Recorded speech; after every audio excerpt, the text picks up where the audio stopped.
নমস্কার, নিউজ 18 ডিজিটালে আপনাদের সকলকে স্বাগত। এই মুহূর্তে রানী রাসমণি এভিনিউতে যে মঞ্চের প্রস্তুতির কাজ, সেই প্রস্তুতির কাজের ছবি দেখাবো। ঋতব্রতপন্থী যে তৃণমূল কংগ্রেস, তাদের যে নেতৃত্ব তারা আছেন এবং তারা রীতিমতো হিসাব করছেন এবং দেখছেন।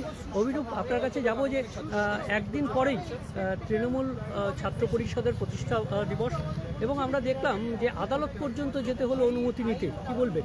মহামান্য আদালত আমাদেরকে রানী রাসমণি রোডে করার পারমিশন দিয়েছে এবং সেই আদালতের ডিসিশনকে, অর্ডারকে আমরা মান্যতা দিয়ে এখানে প্রস্তুতির কাজ ইতিমধ্যেই শুরু করে দিয়েছি। এখানেই মঞ্চ হবে, মূল মঞ্চ এখানে হবে। আমাদের ছাত্রছাত্রীরা বিশাল সংখ্যকের মিছিল নিয়ে যেদিক থেকে ঢুকবে সেই জায়গার প্রিপারেশন করা, পানীয় জলের ব্যবস্থা করা, এই দায়িত্বগুলোই ভাগ করে দেওয়া হচ্ছে।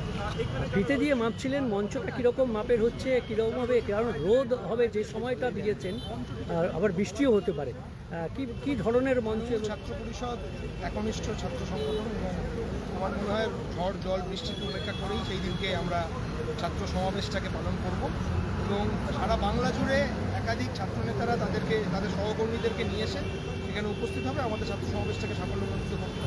একদমই, বা অভিরূপের মতো আমরা এদের এখানে ছাত্রনেতা একটু কথা বলবো। সুদীপ রয়েছেন। সুদীপ, এই যে বারবার করে আদালতে যেতে হচ্ছে, আদালত নির্দিষ্ট করে দিচ্ছে যে জায়গা পাওয়ার কথা, অর্থাৎ যে গান্ধী মূর্তির পাদদেশে যাওয়ার পুলিশের কথা। থেকে পারমিশন পাইনি বলেই আদালতে গেছি এবং আদালত আমাদের বলেছে রানী রাসমণি রোডে করতে হবে, ১,৫০০ লোক নিয়ে করতে হবে, ১,৫০০-এর মধ্যে করতে হবে। এটা আমাদের আদালত এইটা বেঁধে দিয়েছে। তো আমরা ল অ্যাবাইড বাই পিপল, আদালত যেভাবে বলেছেন আমরা সেভাবে করার চেষ্টা করছি। ছাত্র সংখ্যা আমাদের এক্সপেকটেশন তার থেকে বেশি হবে, কিন্তু সেই জায়গাতে আমাদের যেহেতু আদালতের একটা গাইডলাইন আছে, আমাদেরকে চেষ্টা করতে হবে সেই গাইডলাইন মেনে কাজ করবার জন্যে। এবং এখানে অবশ্যই নিশ্চিত থাকুন, আমরা ওই 60, 62, 68 বছরের লোকজনদের দিয়ে আমাদের মিটিং করতে হচ্ছে না, আমাদের মিটিংয়ে ছাত্ররা। কিন্তু সারা বাংলা থেকে ছাত্ররা যখন আসবে, এই নির্দিষ্ট সংখ্যার মধ্যে অনেকেই তো বঞ্চিত হবে, নেতৃত্বের বক্তব্য শুনতে পাবে না, অনেকেই তো বঞ্চিত হবে। বঞ্চিত কিসের এত এই সংখ্যাটা যে বেঁধে দেওয়া হয়েছে, তাতে অনেকেই তো এই সেটা তো রয়েছে। কিন্তু দেখুন, আদালতের কাছে আমরা গেছি, আদালতের দ্বারস্থ হয়েছি, আদালত আমাদের যা বলেছে সেটা তো আমাদের মানতে হবে। আমরা তো আদালত যা বলেছে সেটার ঊর্ধ্বে নই, আইন কানুন মানতে হবে আমাদের। এখানে আপনারা মেপে দেখছিলেন, মঞ্চটা কোথায় হচ্ছে, এরকম কিরকম? মঞ্চই তো ভবানীপুর ক্লাবের সামনে এখানে মঞ্চ হচ্ছে এখানে, এবং এই পুরো ফ্ল্যাঙ্কটা জুড়েই, রানী রাসমণি রোড জুড়েই পুরোটা মঞ্চ হবে, আমাদের সমাবেশটা হবে। এবং আজকে সকালে আমরা দেখে গেলাম, এবং সবচেয়ে বড় কথা, আমাদের হাতে সময়টা খুব কম, যেহেতু আদালতের হিয়ারিংটা অনেকটা পিছিয়ে গেছে, সে কারণে আমরা সময়টা অনেক কম পেয়েছি, আমাদের একটু তাড়াহুড়োর মধ্যেও আছি আমরা।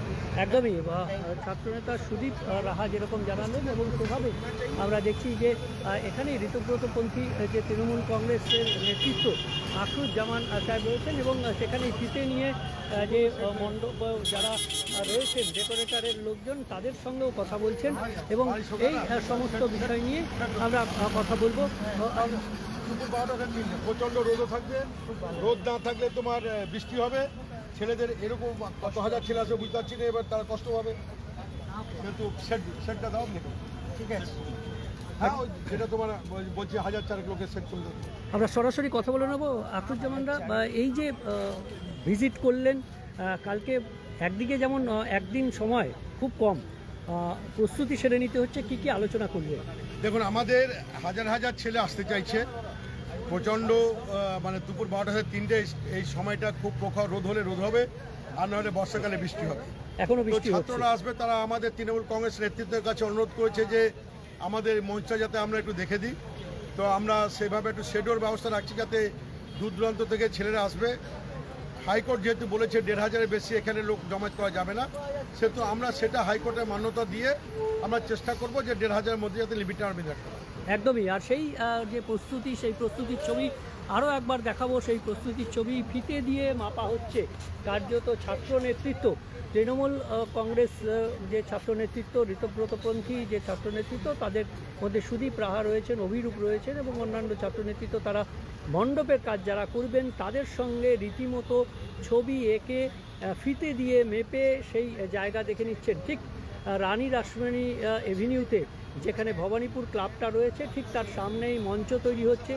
মঞ্চের পেছনে সামান্য জায়গা থাকছে এবং মঞ্চের যে সামনের দিকে সেখানে একেবারে ধর্মতলা মুখ করে এবং রাজভবনের দিকে পেছন করে এই মঞ্চ তৈরি হবে এবং সেই মঞ্চে যে 1,500-এর সেই মঞ্চের সামনে 1,500-এর মতো জনসভায় যারা সদস্য আসবেন তাদের সংখ্যা বেঁধে দিয়েছে আদালত এবং সেই প্রস্তুতি মাত্র একদিনের প্রস্তুতি, সেই প্রস্তুতির লক্ষ্যে ইতিমধ্যেই ছাত্রনেতারা নেমে পড়েছে এবং ছাত্রনেতারা কোথায় মঞ্চ হবে, মণ্ডপের যারা কর্তা তাদের সঙ্গে কথা বলে সেই সমস্ত কিছু চেক করছেন। সবটাই ছবি দেখালাম নিউজ18 ডিজিটালে, সেই ছবি আপনারা দেখতে পাচ্ছেন।